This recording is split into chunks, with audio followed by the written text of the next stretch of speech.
Hello' everyone, আজি ৰুবলৈ আহিছোঁ। ৰোৱনীৰ লগতে ময়ো লগতে লাগি দিম বুলি ভাবিছোঁ, কাৰণ বড়ো খেতিত এনেকৈ নিজে লাগিব লাগিব, তেতিয়াহে অকণমান লাভটো পোৱা হয়। সেইকাৰণে আহিলোঁ আৰু ওলাই। আজি প্ৰথমবাৰ খেতিত পথাৰত নামিম। আপোনালোকে আশীৰ্বাদ কৰিব।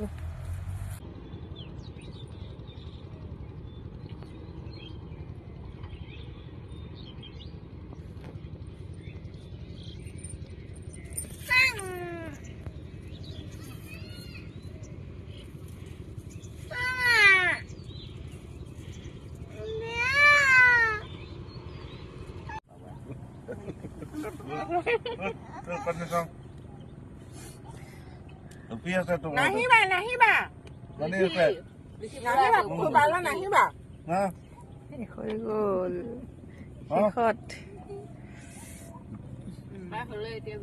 ভাল পাওঁ দে নাতি পিছত